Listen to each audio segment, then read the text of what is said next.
45 बोसोरसिम आबसुआव थाबाय आं जिहेतु हाबाबो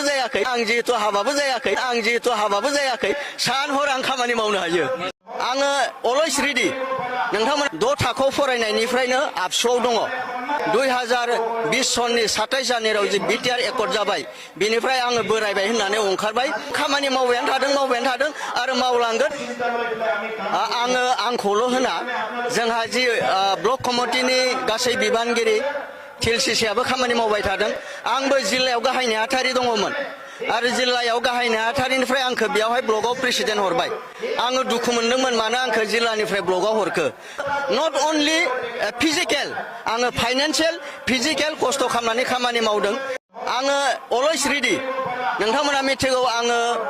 6 थाखोआव फरायनायनिफ्रायनो आबसुआव दङ दा आङो 45 बोसोरसिम आबसुआव थाबाय 2020 सननि 27 जानुवारियाव जे बिटिआर एकर्ड जाबाय बेनिफ्राय आङो बोरायबाय होननानै ओंखारनानै आङो लोगो बे धनस्रि समष्टियावनो 1 बोसोर आं आफादगिरि मावदों आंखौ जिल्लायाव लानानै थांबाय 3 बोसोर कमप्लिट गाहाय नेहाथारि हिसाबै मावबाय आरो दायो धनस्रियाव आंखौ हरफिनबाय आं खामानि मावबायानो थादों आरो मावलांगोन आं जिहेतु हाबाबो जायाखै सान हर आं खामानि मावनो हायो फैबाय थानाय समावहाय दायो प्रेक्टिकेलि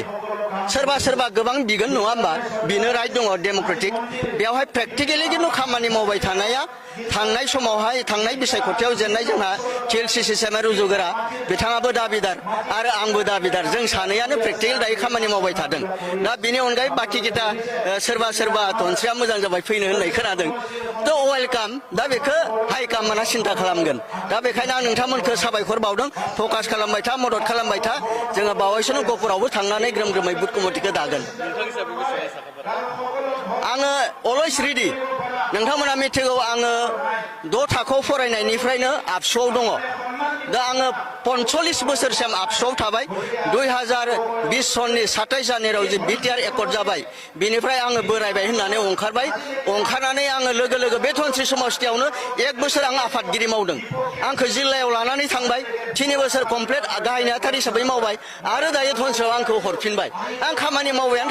थादों आरो मावलांगोन आं जिहेतु हाबाबो जायाखै सान हर आं खामानि मावनो हायो आं दुखु मोनदों मानो हरनांगौ खिन्थु आङो चेलेन्जजों बेखौ देरहा होथारगोन होननानै आं खामानि मावबाय थादों थेंक इउ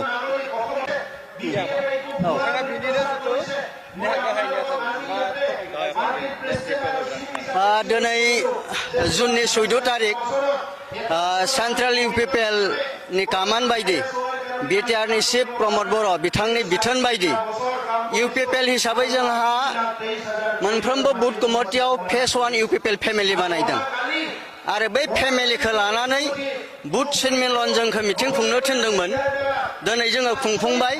जोंहा 86 बुथ कमिटि दङ आरो बेयाव फेज 1 आव जोंहा 40 जनके फेमिलि दङ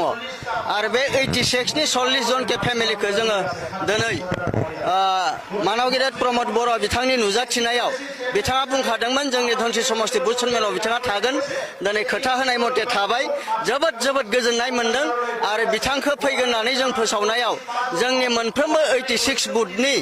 गासै मावथि बिथांमोना दिनै फैदों अब्ला 86 बुथावहाय 40 जन करि फैयोबा 3440 जायो आरो दिनै 3000 नि एसे बाराबो दङ साफा सानैया जिहेतु धनस्रि समष्टिया खोब मोजां जागासिनो दङ आरो चिफ सार फैगोन बे हिसाबै बिथांखौ नायनो दिनै साफा सानै बारा फैबाय आरो आं साबायखर बावदों जोंनि 13टा प्राइमारि कमिटि प्रेसिडेन्ट सेक्रेटारि आरो बुथ कमिटिनि प्रेसिडेन्ट सेक्रेटारि आरो मोनफ्रोमबो बुथाव जोंहा बुथ एक्सपार्ट मेम्बार दङ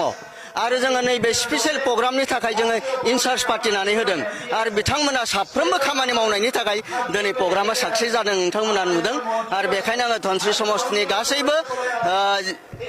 ब्लकनि बिबानगिरि इउथ सेल वमेन सेल 13टा प्राइमारिनि बिबानगिरि 86 बुथनि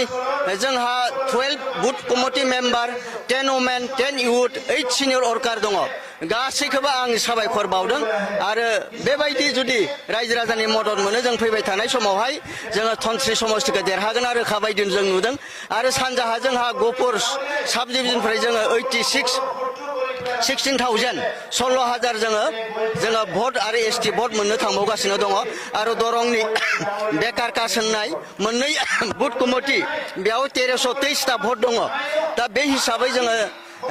जेराव शिबसारनि बिथोन मथे बुथ कमिटि दादों दिनै जोंहा गहपुरावहाय डिस्ट्रिक्ट कमिटि दाबाय आरो बेवहाय ब्लक कमिटि बा प्राइमारि कमिटि थानाय नङा डाइरेक्ट डिस्ट्रिक्ट कमिटिया बुथ कमिटि दागोन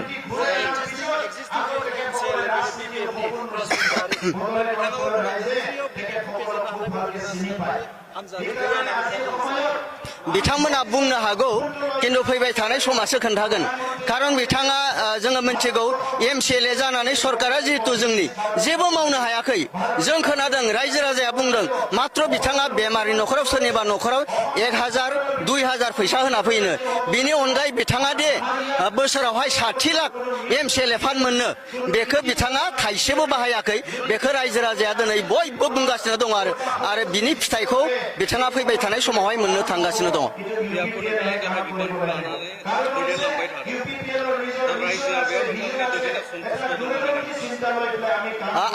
आंखौल' होना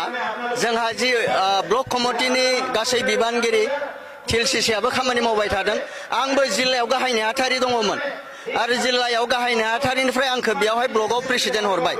आङो दुखु मोनदोंमोन मानो आंखौ जिल्लानिफ्राय ब्लकआव हरखो दा मानसिफोरा आंखौ बुजायबाय जे नोङो धनसिखौ उद्धार खालामनायनि दायित्व लानांगौ बेखायनो आङो नट अनलि फिजिकेल आङो फाइनान्सियेल फिजिकेल खस्थ' खालामनानै खामानि मावदों आरो जोंहा ब्लक कमिटिनि इउथ सेलनि वमेन सेलनि बयबो खामानि मावनानै दा बयबो ग्रोम ग्रोम मावनायखायनो आरो जोंहा आइटि सेलबो दङ बिथांमोनाबो ग्रोम ग्रोम मावदों नोंथांमोनाबो जोंखौ अनो फैसा होनो हायाबाबो नोंथांमोना जोंखौ फकास खालामो दा बेखायनो गासैनिबो अननाय मोननानै बेखिनि थासारिया फैदों होननानै आं सानो